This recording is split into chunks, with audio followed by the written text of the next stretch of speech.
மயிலாடுதுறை அருகே 3 பெண்களும் வீட்டை விட்டு வெளியேறியதால் மனமுடைந்த தாய் இருக்க இடமின்றி வாழ்வாதாரம் இழந்து தவிப்பதாக கண்ணீர் மல்க மாவட்ட ஆட்சியர் காலில் விழுந்து மனு அளித்தார்.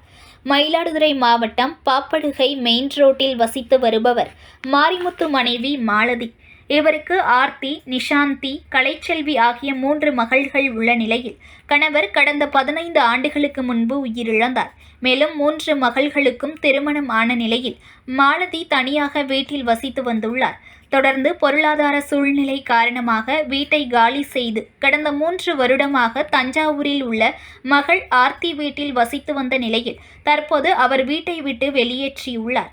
மற்ற 2 மகள்களும் தாய் மாலதியை வீட்டில் அனுமதிக்காமல் அவதூறாக பேசி அனுப்பியுள்ளனர்.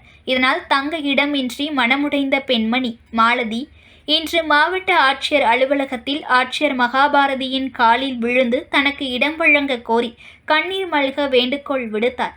மாவட்ட ஆட்சியர் குறைகளை கேட்டு உரிய நடவடிக்கை எடுப்பதாக உறுதியளித்தார். தொடர்ந்து குறை தீர்க்கும் கூட்டத்தில் மனு வழங்கினார். ஐயா, கலெக்டர் ஐயாவை பார்க்க வந்தேன்.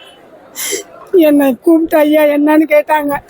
இந்த மாதிரி 3 பொண்ணு என்னை விஷத்தை குடிச்சு சாப்பிட சொல்லுதோ, புருஷன் விஷசாரத்தை குடிச்சிட்டு என்னை சந்தையில் விட்டுட்டு போயிட்டான்.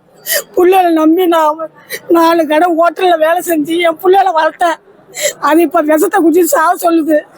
நான் எனக்கு போக வழி தெரியாமல் 1000 ரூபாய் கலைஞர் ஐயாவுக்கு ஒரு வணக்கம். என் ஓட்டு பூரா எங்கள் பரம்பரைக்கே அவருக்கு தான் போடுறோம். எனக்கு தயவு செய்து எனக்கு ஒரு இடத்த கொடுத்தீங்கன்னா இருப்பேன். இல்லைன்னா நான் மருந்தை குடிச்சிட்டு என் பொண்ணை சொல்லும்போது நான் செத்துடுவேன். கவர்மெண்ட் உதவி பண்ணினா இருப்பேன், இல்லைன்னா நான் செத்துடுவேன்.